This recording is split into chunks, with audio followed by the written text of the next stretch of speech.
Hello students, this is Meenakshi, your friend, your mentor and your teacher. Students, welcome back to the session. Today I am going to deal with the first chapter of Footprints Without Feet book, and the chapter's name is A Triumph of Surgery. It has been written by James Herriot.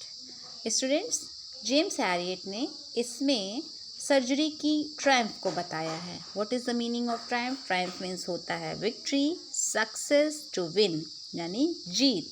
और surgery means होता है जब कोई doctor अपने patient के किसी disorder को ठीक करने के लिए कट पिट करके ऑपरेट करके उसको ठीक करता है, तो इसको कहते हैं सर्जरी.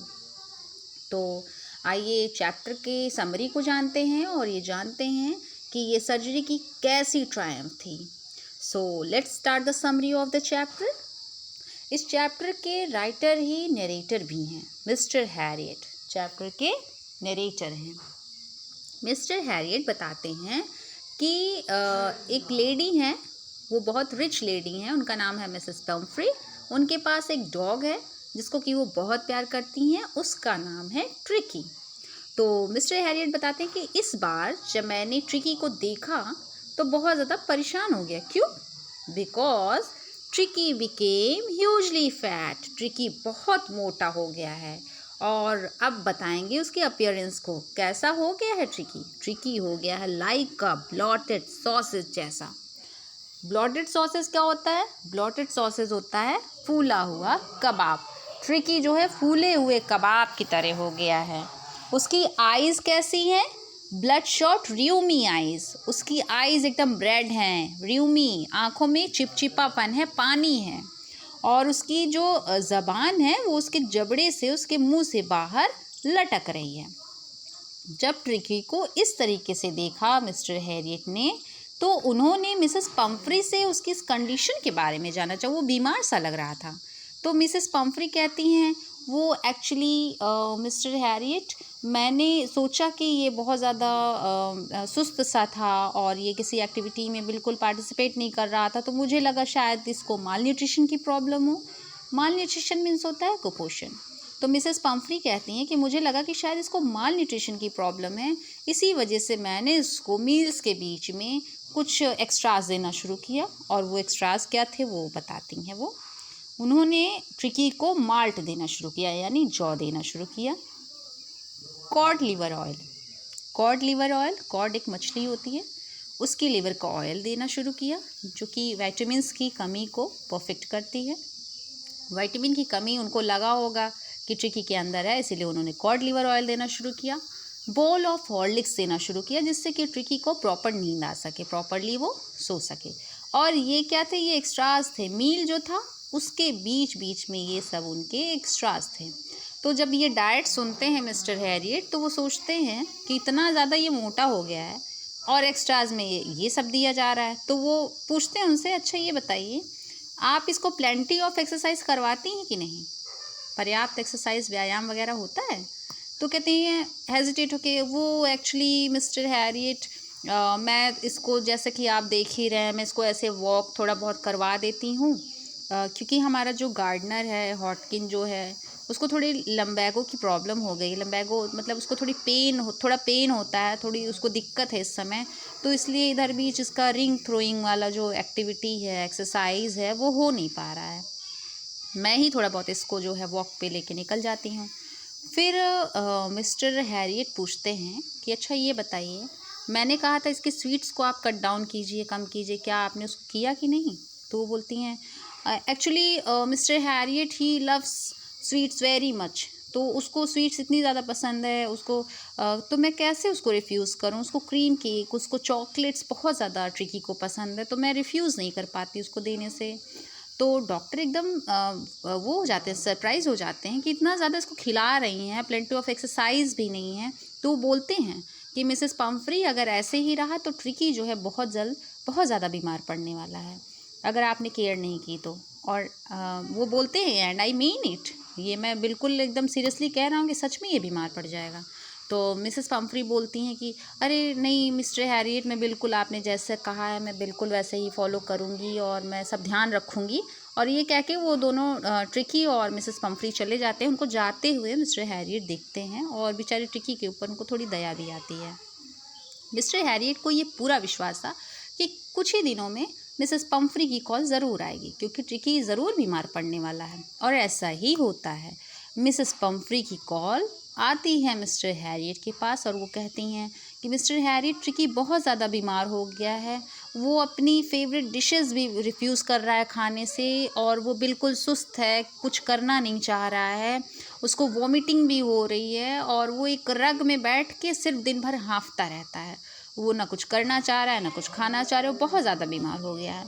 तो मिस्टर हैरियट जो है मिसेस पम्फ्री के यहाँ जाते हैं और बोलते हैं मिसेस पम्फ्री से कि इसको हॉस्पिटलाइज्ड करना पड़ेगा, इसकी सर्जरी करनी होगी। जब वो सुनती हैं कि इसको हॉस्पिटलाइज्ड करना होगा 14 डेज़ के लिए, तो वो एकदम परेशान हो जाती है, लगभग बेहोश सी हो जाती हैं। वो सूंड एकदम बेहोश सी हो जाती हैं। क्यों? क्योंकि वो ट्रिकी को बहुत ज़्यादा प्यार करती थी। तो वो जो है कहते हैं मिस्टर हैरियट कि बिल्कुल आप परेशान ना हो, ये ठीक होके वापस आ जाएगा। और जब वहाँ उनका जो स्टाफ होता है मिसेस पम्फ्री का, वो एकदम अफरा तफरी का माहौल बना देता है। जब वो जान जाता है उनका स्टाफ कि ट्रिकी अब हॉस्पिटल जाने वाला है, तो वो लोग उसका सब जो सामान होता है उसको जो है क्या करते हैं, उसके स्टफ्स जो है कलेक्ट करने लगते हैं। Day bed, night bed, favourite cushions, toys, rubber rings, breakfast ball, lunch ball, supper ball, सब कुछ इकट्ठा करने लगते हैं ट्रिकी को देने के लिए कि उसको जो है वहाँ हॉस्पिटल में इन सब चीज़ों की ज़रूरत पड़ेगी। और मिस्टर हैरियट अपनी कार मूव करते हैं। जब रोड के कॉर्नर पे पहुँचते हैं तो वो अपने मिरर में देखते हैं मिसेस पम्फ्री की आंखों में आंसू थे। ऑब्वियसली आंसू होंगे ही, क्योंकि वो ट्रिकी को बहुत ज़्यादा प्यार करती थी, बिल्कुल अपने बच्चे की तरह। और ट्रिकी बीमार था, उनसे दूर हो रहा था 14 डेज़ के लिए, तो ऑब्वियसली वो रोएंगी ही। तो मिस्टर हैरियट उसको लेके सर्जरी आते हैं, सर्जरी यानी कि अपनी क्लिनिक पे आते हैं। वहाँ पे जो अदर डॉग्स होते हैं वो आते हैं दौड़ते हुए, वो ट्रिकी को थोड़ा सा स्निफ करते हैं, मीन्स कि थोड़ा सूंघते हैं। और जब वो ये जान जाते हैं कि ये बिल्कुल इंटरेस्टिंग फेलो नहीं है, तो वो क्या करते हैं, वो चले जाते हैं। उसके बाद क्या होता है, उसके बाद ट्रिकी को 2 दिन तक ऑब्जर्वेशन में रखते हैं मिस्टर हैरियट। उसको बिल्कुल कुछ खाने के लिए नहीं देते, सिर्फ प्लेंटी ऑफ वाटर देते हैं पीने के लिए। खाने के लिए बिल्कुल 2 दिन तक कुछ भी नहीं दिया जाता है ट्रिकी को। और वो 2 दिन ट्रिकी भी बिल्कुल अलग थलग सा सुस्त सा रहता है। लेकिन एंडिंग ऑफ सेकेंड डे, दूसरे दिन जब के अंत तक वो थोड़ा बहुत लोगों से, मतलब जो अदर डॉग्स होते हैं उनसे थोड़ा बहुत मिलना जुलना शुरू करता है, या थोड़ा सा एक्टिविटी उसके अंदर आती है। तो ट्रिस्टन जो खाना जब दे रहे होते हैं तो उस समय मिस्टर हैरियट भी वहाँ पे प्रेजेंट रहते हैं। और वो ये देखते हैं कि सारे डॉग्स अपना मील बहुत जल्दी जल्दी फिनिश करने की कोशिश करते हैं और बहुत तेज़ तेज़, बहुत ज़्यादा आवाज़ करके खाते हुए। रीज़न होता है उसका, क्योंकि अगर वो सारे डॉग्स जल्दी जल्दी खाना नहीं खाएंगे तो एक दूसरे के मील पे जो बचा हुआ पार्ट है उसके लिए क्या होगा, स्ट्रगल होगा, एक दूसरे का शेयर लोग लेने लगेंगे। तो उस कंपटीशन से बचने के लिए सभी अपना जल्दी जल्दी मील फिनिश करने लगते हैं। जब फिनिश हो जाता है खाना उन लोग का, तब ट्रिकी जो है धीरे धीरे आता है और जो बोल्स खाली रखी हैं उसको लिक करता है। जब मिस्टर हैरियट ये देखते हैं तो नेक्स्ट डे से मिस्टर हैरियट उसके लिए एक अलग बोल में खाना रखवा देते हैं। फिर इसी बीच मिस्टर हैरियट ये नोटिस करते हैं कि ट्रिकी जो है रैपिडली रिकवर कर रहा है। रैपिडली रिकवर कैसे कर रहा है, क्योंकि वो अदर डॉग्स के साथ एक्टिविटी में पार्टिसिपेट कर रहा है। वो अपने खाने के लिए है तो वो बहुत छोटा सा डॉग, बट वो दूसरे बड़े डॉग से क्या करता है, टाइगर की तरह एकदम स्ट्रगल करता है अपने पार्ट के लिए, मतलब अपने खाने के शेयर के लिए, अपने मील के शेयर के लिए टाइगर की तरह बिल्कुल स्ट्रगल करता है और रैट हंटिंग करता है, अदर डॉग्स के साथ दौड़ता भागता है, मतलब सभी तरह की एक्टिविटीज़ वो करता है। तो ये चीज़ देखी मिस्टर हैरियट ने कि वो क्या कर रहा है, रिकवर कर रहा है। और इसी बीच क्या होता है, मिसेस पम्फ्री की लगातार कॉल रिंग्स आती रहती हैं कि वो ट्रिकी ठीक है कि नहीं है, उसके क्वेश्चंस चेंज हो रहे हैं कि नहीं हो रहे हैं। तो मिस्टर हैरियट एक वर्ड यूज़ करते हैं, कन्वल्सिंग। जब ये वर्ड सुनती हैं मिसेस पम्फ्री तो वो बहुत खुश होती हैं। कन्वल्सिंग मीन्स होता है रिकवर। जब वो जानती हैं कि ट्रिकी ये रिकवर कर रहा है तो वो बहुत खुश होती हैं और वो क्या करती हैं, 2 डज़न ऑफ एग्स भेजने लगती हैं, एक पर टाइम, मतलब कि 2 दर्जन अंडे भेजने लगते हैं एक टाइम। तो क्या करते हैं, मिस्टर हैरियट खुद कंज्यूम कर जाते हैं, अपने पार्टनर्स के साथ खुद ही खा जाते हैं, ट्रिकी को नहीं देते हैं वो। उसके बाद वो क्या करती हैं, वाइन भेजना शुरू करती हैं। अब तो मिस्टर हैरियट की चांदी है, क्योंकि वाइन है, एग्स हैं, सब कुछ वो अपने स्टाफ के साथ खुद ही कंज्यूम करने लगते हैं।